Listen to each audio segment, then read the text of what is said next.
Position ఎలా ఉంది, తర్వాత పేషెంట్ లోడ్ ఎలా ఉంది, తర్వాత డాక్టర్స్ ఉన్నారా లేరా, దానికి ల్యాబ్ టెస్టులు కరెక్ట్గా అవుతున్నాయా, డయాగ్నోసిస్లు ప్రాపర్గా అవుతున్నాయా అనేటువంటి విషయాలన్నీ కూడా చేసుకుంటూ దానికి తోడుగా కొద్దిగా మా హాస్పిటల్ వీళ్ళు రెగ్యులర్గా మీటింగ్స్ పెట్టుకోమని చెప్పేసి డాక్టర్స్కి స్టాఫ్ అందరికి కూడా సూపరింటెండెంట్కి ఇన్స్ట్రక్షన్స్ ఇవ్వడం జరిగింది.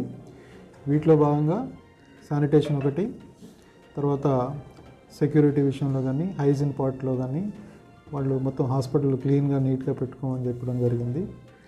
వార్డ్స్ అన్నీ తిరిగి చూశాను, నీట్గా ఉన్నాయి. హాస్పిటల్లో టాయిలెట్స్ కూడా చూడడం జరిగింది, టాయిలెట్స్ కూడా నీట్గా ఉన్నాయి.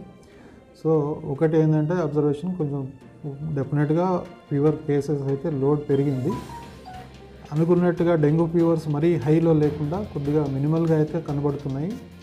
మా వాళ్ళ దగ్గర ఏంటంటే వచ్చిన నెంబర్ ఆఫ్ ఫీవర్ కేసెస్లో సిమ్టమేటిక్ ఉండి ఒకవేళ పారామీటర్స్ అన్న కొంచెం రెగ్యులర్ పారామీటర్స్లో మీకు డిఫరెన్స్ వచ్చినప్పుడు మాత్రం డెంగ్యూ కేసు డయాగ్నోస్ చేయడం జరుగుతుంది. ఆ టెస్ట్లు చేపిస్తున్నారు.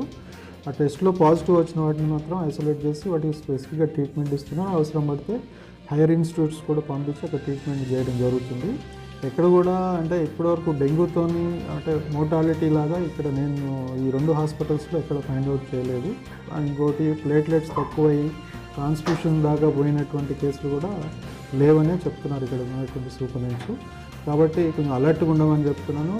డ్రగ్స్ విషయంలో బఫర్ స్టాక్ ఒక 3 months వరకు మెడిసిన్స్ కంపల్సరీ ఎక్స్ట్రా పెట్టుకోమని చెప్తున్నాను. ఎందుకంటే ఇది ఈ సీజనల్ డిసీజ్ ఎప్పుడు ఎండ్ అవుతాయి అనేటువంటిది చెప్పలేము. కేసు లోడ్ ఎప్పుడు ఒకసారి సడన్గా వచ్చిందంటే కూడా తట్టుకునేటటువంటి పరిస్థితి ఉండాలి. కాబట్టి అన్ని హాస్పిటల్కి ప్రాపర్ ఇన్స్ట్రక్షన్స్ ఇస్తూ టోటల్ హైజీన్ మెయింటైన్ చేయబడుతున్నాం. వాటర్ హైజీను, తర్వాత శానిటేషన్లో కూడా ఎక్కడ గ్యాప్ కనబడొద్దు, drainage system, civil works, electrical వర్క్స్లో కూడా ఎక్కడ గ్యాప్స్ కనబడొద్దు అని చెప్పడం జరుగుతుంది. సో నాకు తెలిసినంత వరకు హాస్పిటల్స్ వీళ్ళు చాలా కేర్ఫుల్గానే ఉన్నారు. ఇక ముందు ముందు ఇట్లాంటి ఇష్యూస్ మాత్రం ఎక్కువ కావద్దు అనేటువంటిది ఇన్స్ట్రక్షన్స్ ఇవ్వడం జరిగింది హాస్పిటల్స్.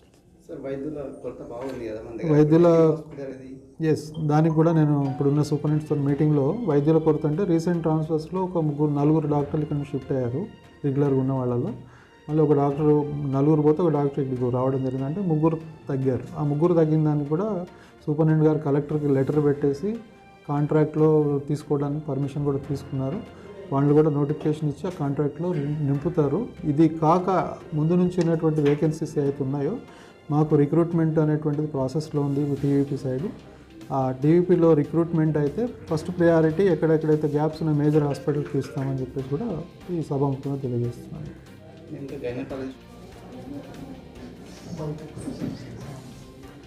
నేను డాక్టర్ అజయ్ కుమార్ అండి. నేను తెలంగాణ గవర్నమెంట్లో కమిషనర్ వైద్య విధాన పరిషత్ హాస్పిటల్స్లో కమిషనర్ని పనిచేస్తున్నాను.